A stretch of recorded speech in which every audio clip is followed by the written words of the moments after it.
అందరికీ నమస్కారం. ఓం గం గణపతయే నమః. ఓం శ్రీమాత్రే నమః. ఓం గురుభ్యోం నమః. ఇప్పుడు మనం రవి సూర్య భగవానుడు మార్పు గురించి మాట్లాడుకుందామండి. అంటే వృషభ రాశి నుండి మిథున రాశిలోకి ఆయన 15th జూన్ మిథున రాశిలోకి వచ్చేస్తున్నాడు. రావడం వలన 12 రాశుల వారికి ఫలితాలు ఎలా ఉంటున్నాయో తెలుసుకోబోతున్నాం.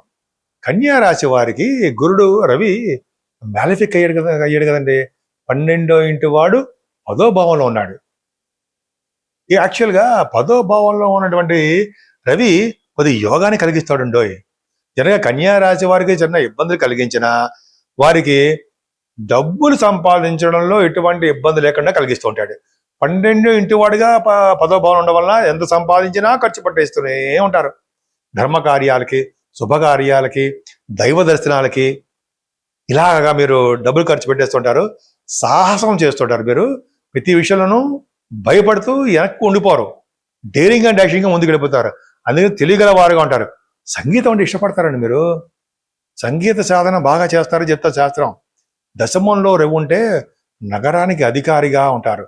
దశమంలో రెవ్వు ఉంటే ఒక కాన్ఫిడెన్స్ ఏంటంటే రవి దిగ్బలతో ఉంటాడు. అంటే ఏంటంటే కాన్ఫిడెన్స్గా మీరు ప్రతి పని చేస్తారు. అంటే ప్రభుత్వ రంగ సంస్థల్లో ఉద్యోగాలు రావడానికి అవకాశాలు ఉంటాయండి. దృఢమైన గాత్రం కలిగి ఉంటారట. అంటే ఎక్కువగా పాటలు పాడడం, ఎక్కువగా మాట్లాడే శక్తి కన్యారాశి వారికి ఉంది. ఆ రవి దశమంలో ఉండడం వల్ల గవర్నమెంట్ సంబంధించిన ఉద్యోగాలు రావడానికి ఆడవాళ్ళకి చెప్తానండి. ఉద్యోగ అవకాశాలు రవి వలన మీకు ఉంటాయి. అది ఒక విధమైన అదృష్టం అండి. మీ రాశి వారు ఏంటంటే చెరువులు తవ్వించడం వలన కానీ, బావులు తవ్వించడం కానీ, గోపురాలు నిర్మించడం వల్ల కానీ ధనము ఖర్చు చేస్తూ ఉంటారని శాస్త్రం. ఎంత బాగుందండి. దశమ రవి దిగ్బలత్వంలో ఉన్నాడు కాబట్టి రాజకీయ రంగంలో కూడా ప్రముఖమైన పాత్ర వహిస్తారు. మీరు అంటే ప్రముఖమైన వ్యక్తిగా చలామణి అవుతారు. ఇప్పుడు మనం యమునా నది పుష్కర స్నానాలు, యమునా నది గురించి మాట్లాడుకుందామండి. ముఖ్యంగా యమునా నది పుష్కర స్నానాలు చేసే వాళ్ళందరికీ కూడా సూచన ఏంటంటే యమునా నదిలో స్నానం చేసే ముందర సంకల్పపూర్వకంగా స్నానం చేయడం మర్చిపోకూడదు. అందులోనూ పుష్కరాలు కాబట్టి మామూలు నది స్నానాలకు వెళ్ళినప్పుడు మనం తప్పకుండా చెప్పుకుంటాం. మనం ఇవన్నీ కూడా పుష్కర స్నానానికి వెళ్తున్నాం కాబట్టి మన సంకల్పం అంటే మనం ఎక్కడ ఉన్నామో, ఏ ప్రాంతంలో ఉన్నామో అని బ్రాహ్మణుడు చెప్తాడు. ఆయన సంకల్పపూర్వక స్నానం చేయడం వలన అధికమైన పుణ్య ఫలం అని చెప్పి శాస్త్రం చెప్తాను. జనరల్గా చాలా మంది ఆడవాళ్ళు కూడా, సుమంగళిలు వాళ్ళందరూ కూడా ఈ టైంలో ఏం చేస్తుంటారంటే వారందరూ కూడా పుష్కరాల సందర్భంలో ఆ నది అమ్మ తల్లికి వాయినాలు కూడా ఇస్తుంటారండి వాళ్ళు. అంతేకాకుండా అమ్మవారికి మన యమునా అమ్మవారికి చీర రవిక అదొకటి, గాజులు, అలాగే పసుపు కుంకాలు ఇవన్నీ కూడా నదిలో వదులుతారు. నదిలో వదలడం వల్ల అమ్మవారి యొక్క ఆశీస్సులు పొందుతారు. అంతేకాదండి, ఇదే విధంగా ఈ ఆచారం కూడా కొంతమంది దంపతులు ఉంటారు. ఆ దంపతులకు కూడా మీరు ఈ చీర, రవిక, పసుపు కుంకుమ, గాజులు ఇవన్నీ ఒక 2 దంపతులకి ఇచ్చి వాళ్ళ ఆశీర్వచనం తీసుకోవడం కూడా సర్వశ్రేష్టం. ఇప్పుడు కూడా నది దగ్గర చేయకూడదు దానాలన్నీ కూడా. దూరం అంటే అది మెట్లు ఎక్కువ వచ్చి దూరంగా స్నానం చెయ్యాలి. సో ఇదొకటండి. అసలు యమునా అమ్మవారు ఎలా ఉంటారు, అమ్మవారి యొక్క పవర్ తెలుసుకుందామండి. అసలు అమ్మవారు యమునా నది అమ్మవారు అత్యంత సౌందర్యవతిగా ఉంటారట ఆవిడ.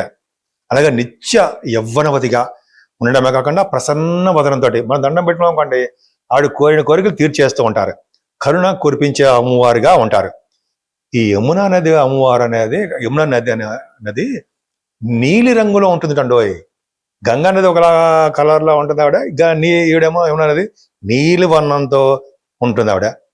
అందుకని నీలి రంగు పట్టు వస్త్రాలతో ధరించి అమ్మవారు కిరీటంతో, అలాగే వడ్డాణంతో, ఆభరణాలతోటి అలంకరించుకొని కళకళ ఆడిపోతూ దివ్య కాంతితో దర్శనాలు ఇస్తూ ఉంటుంది ఆవిడ పై లోకాల్లో. అలాగే అమ్మవారి యొక్క వాహనం తాబేలు కూర్మం ఉంటాం కదా, తాబేలు అనమాట.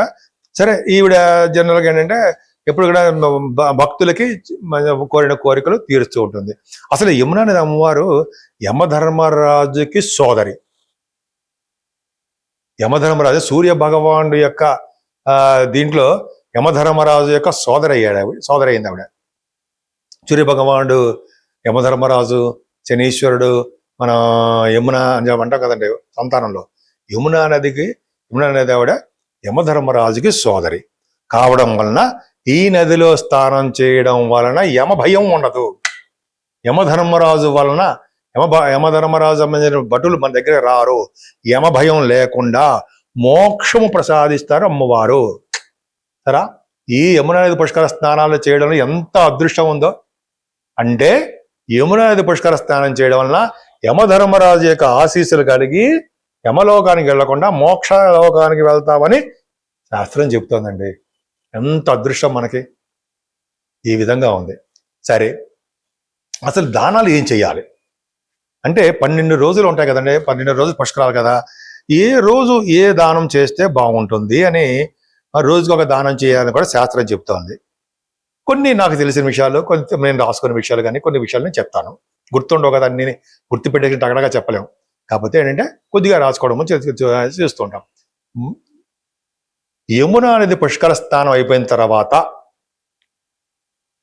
అంటే మనం యమునా నది పుష్కర స్నానం కొంచెం బయటకు వచ్చిన తర్వాత, బయటకంటే కొంచెం నదిలో కాకుండా బయటకు వచ్చిన తర్వాత ఏమి దానాలు ఇవ్వాలి? రోజుకో దానం చెప్పారండి. ఆ దానం ఏంటంటే మొదటి రోజున చేయవలసిన దానము సువర్ణ దానం, రజిత దానము. రజిత దానం వెండి. అసలు వెండే ఈ పరాభవన సంవత్సరంలో వెండి దానం అత్యంత ప్రాముఖ్యత ఉంది.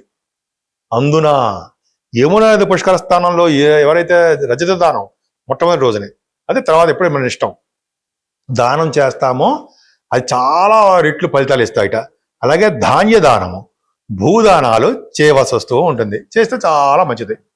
సరే, రెండో రోజు సెకండ్ డే నాడు ఏమి దానం చేస్తే మంచిది? వస్త్రాలు దానం చేయాలండి. మంచి మంచి బట్టలు, ఓ బ్రాహ్మణుడికి, సద్బ్రాహ్మణుడికి బాగా మంచి బట్టలు, అంటే కట్టుకునే వస్త్రాలు, చిన్న చిన్న తువాళ్ళు అవి కాదు, మంచి వస్త్రదానాలు. లవణం అంటే ఉప్పు. లవణం, ఉప్పు అంటే రాళ్ళ ఉప్పు, మంచిదండి. అదృష్ట, లక్ష్మీ ప్రసన్నత. ఎవరైతే ఉప్పు దానం చేస్తారో వాళ్ళకి లక్ష్మి వస్తుంది. లక్ష్మీ అంటే ధనం ప్రాప్తి కలుగుతుందట. అలాగే రత్నాలు దానాలు చేస్తారు. మరి మూడో రోజుని బెల్లం. ఇది బాగుంది కదండి, చక్కగా మనం కొనేస్తాం, టగడగా దానం ఇచ్చేస్తాం. బెల్లం, పండ్లు దొరికితే మామిడి పండ్లు, అక్కడ దూరంలో కొంటామా, మనకి రకాల సంబంధించిన పళ్ళు. అలాగే ఇలా ఈ రెండు చెప్పారు. 4వ రోజున ఏం చేస్తే బాగుంటుంది దానం? నెయ్యి అంటే అండి ఆవు నెయ్యి, శ్రేష్టమైన నెయ్యి. అలాగే నూనె కూడా చెప్పారండి శాస్త్రంలో. దానివల్ల ఏమవుతుంది, మనకి కీడు రావు. అలాగే పాలు, తేనె దానం చేయాలట. తెలిసింది కదండి.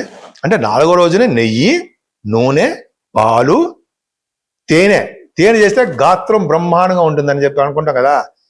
తేనె దానం చేయాలి. 5వ రోజున ధాన్యం చాలా పవర్ ఉంటాయి. ధాన్యాన్ని కనుక ఎవరైతే దానం చేస్తారో వాళ్ళకి భూములు ఉంటాయిట. శకటం అంటే ఏంటంటే వాహనాల్ని చేయడం. వృషభాన్ని దానం చేయడం. అలాగే నాగలి చేయడం చేస్తే చాలా మంచిది. ఇంకా 6వ రోజు దానాలు బాగా చెప్పారండి. ఔషధాలు దానం చేయాలట. అంటే మందులు, ఎవరికైనా కొంతమంది ఉంటారు కదండి, అంటే మెడిసిన్స్ లేక కొంత బాధపడుతుంటారు, రోగులు అంటాం కదా, వాళ్ళకి మెడిసిన్స్ కొన్ని ఇవ్వడము చేయడం మంచిది. ఇక్కడ అలా కాదు. ఇక్కడ ఏంటంటే ఔషధ సేవ చేయాలి, దానం చేయాలి. మనకేంటి పండితులకు చేస్తున్నాం. పండితులకి ఔషధం, కర్పూరం, పచ్చకర్పూరం, మామూలు కర్పూరం, ముద్ద కర్పూరం, అలాగే చందనం పవర్ఫుల్ ఎక్కువ ఉండవు. చందనం రాస్తే మోక్షం వస్తుందని చెప్పి శాస్త్రాలు చెప్తున్నాయి. కృష్ణుడికి, అమ్మవారికి, లేకపోతే శివుడికి చందనం, కృష్ణ భగవానికి ఎక్కువ రాస్తూ ఉంటాం. ఆ చందనం కస్తూరి తిలకం అంటాం కదా, అదొకటి చాలా బ్రహ్మాండం. మరి 7వ రోజు గృహాన్ని దానం చేయాలట. అది మన వల్ల కాదనుకోండి, అంటే మన వాళ్ళంటే ఆ వల్ల గృహం దానం చేయడం. కూర్చునే పీటలు కూడా దానం చేస్తారండి. పీటలు దానం చేయడం వలన, అంటే మంచం దానం చేయడం వలన వాళ్ళు చాలా వేల సంవత్సరాలు మంచి లోకాల్లో ఉంటారని, ఎవరైతే మంచం దానం చేస్తారో వాళ్ళ భార్య భర్తలు ఏ జనంలో అయినా సరే వాళ్ళు కలిసే ఉంటారట, విడిపోరు.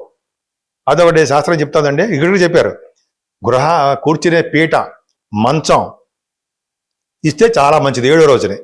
అలాగే 8వ రోజు చందనం, మళ్ళీ చెప్పారు చందనం. అలాగే కందమూలాలు, పుష్పమాలలు ఉండోయి, పుష్పమాలలు కూడా దానం చేయాలి. మరి 9వ రోజు దాసదాసీ జనాలుగా మన వల్ల కాదుకోండి, కొంతమంది పూర్వగా చెప్పేవారు కన్యాదానం, కంబళి కూడా చేస్తారండి. అంబలి తాగడం, కంబళి ఇవ్వడం జనాలకి. అంబలి అంటే వేరే అనుకోకండి, అంబలి అంటే మనం పొద్దున పూట కొంచెం చేస్తాం, బలానికి చేస్తుంటాం, అదొకటి. ఆ కంబళి దానం చేసిన వాళ్ళకి అది కూడా అనురాధ నక్షత్రంలో కంబళి దానము, ఫ్రూట్స్, అలాగే వస్త్రదానాలు చేసిన బియ్యం దానం చేసిన వాళ్ళు అనురాధ నక్షత్రం ఉన్న వారికి ఆ రోజు చేస్తే అది 100 యుగాల పాటు స్వర్గలోకంలో ఉంటాట. నేను చెప్పింది కదా, ఒక మ్యాగజైన్లో చదివానండి, అది కట్ చేసి ఉంచుకున్నా, కట్ చేయడం పేపర్. 10వ రోజుని సాలగ్రామ దానం చేయడం ఉండవు. సాలగ్రామ దానము, పుస్తకాలు, కూరగాయలు దానం చేయాలి. అలాగే 11వ రోజుని మాత్రం ఏనుగుట, మన వల్ల కాదు, ఏనుగు బొమ్మ అది అంటాం కదా, అది చేయాలి. 12వ రోజు నువ్వులు, నల్ల నువ్వులు, తెల్లదానం అంటాం కదా, దానం చేయాలి. ఇలా దానం చేయడం వల్ల పుణ్యలోకాల్లో ఉంటాము. ఇలా చేయడం వల్ల ప్రేమ, ఆదరణ అన్నీ కలుగుతాయి.